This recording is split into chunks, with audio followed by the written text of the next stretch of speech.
read some Wikipedia. So the F-18 Hornet is a multi-role fighter, and it was made between 1974 to 1997 by McDonnell Douglas with Northrop's help. And Boeing made them between 1997 to the year 2000. Later on, it became the Super Hornet, which is a larger version of this airplane. So quite a few were made of course, 1,480. Maybe not as many as I thought there would be. So this is a carrier-based multi-role fighter. This is the single pilot version. There is a one with two pilots, but that's not this model kit. The thing has a length of over 17 meters. The wingspan is over 12 meters. And let's see. Maximum speed is 1,000, no, that's not, sorry, 1,190 miles per hour and 1915 kilometers an hour, which basically puts it at Mach 1.8, according to Wikipedia again. Whole bunch of loadout pylons and all the like, so I don't think it actually has an onboard gun or anything like that. So I could be wrong. Leave a comment if that's the case. Now let's move into the actual model kit itself. TH4. This thing is dated 2007, but I had no problems with the decals, so it's not an issue. It's nice to have two images of a real built kit instead of an illustration with a misleading girl that doesn't end up in the model kit itself. And being so few parts, very easy to put it together. It literally has the missiles as part of the molding, so you don't even have to attach those. And actually fitting the top and bottom wasn't bad. Fitting all this stuff wasn't bad. It's just really maybe the pilot, you might have to sand the seam or something like that. All that stuff fit together well enough, and yeah, it's a well-designed model kit. And pleasantly, the livery isn't insane, so painting this and putting the decals on, I have no notes indicating I had a bad time putting this thing together.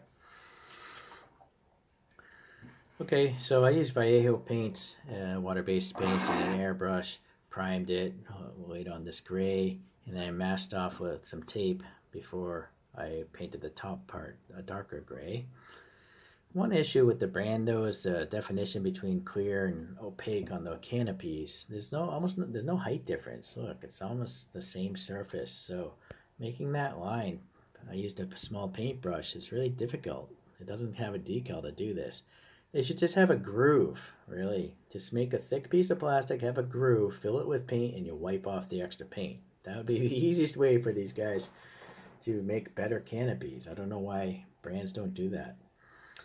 Okay, anyhow, simple enough to paint there. And yeah, all the decals are small enough and like have enough clear between the graphics that none of them tore or no folding over themselves like other brands.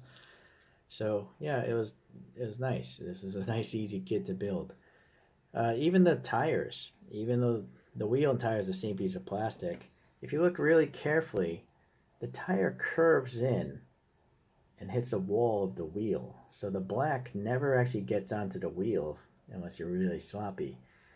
But honestly, they should just mold the tire as a separate piece of plastic so you can paint that separately and have perfect color separation. But it's a cheap model kit. Nice details in the thrusters. Even this little piece is a separate thing.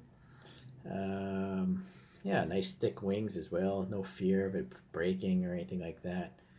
And yeah, maybe they could have recesses here in the middle of the missiles. And in fact, actually, now to critique it, this wing isn't existent over here, right? So maybe separate missiles would have been a good idea. But, oh well. Just hand painted the tips black. Yeah, I guess there's not much to talk about. I don't think there's a decal for the instruments, and even if there was, I don't know if you'd ever see them because the pilot is so close to the dashboard there. Yeah. It's very shiny, so it's hard to see through this plastic. I used some school glue to hold it in place. I guess that's it. Yeah, that's it. This just shows some size variation. Here's the F-18 from Hasegawa, so it's a bigger plane.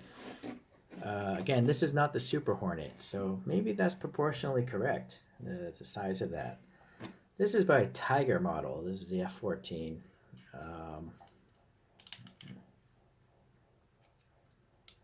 Wow, the paint stuck. All right, I'm gonna leave that alone. So that's a very big model compared to both of these actually. But it doesn't look like an egg. It's just a straight deformation, right? Granted, that's super high, but it doesn't look like an egg with wings attached. So this was just so difficult to make. So many decals and stuff. I don't know which review will come up before or after, but eventually you'll see reviews on all three of these things.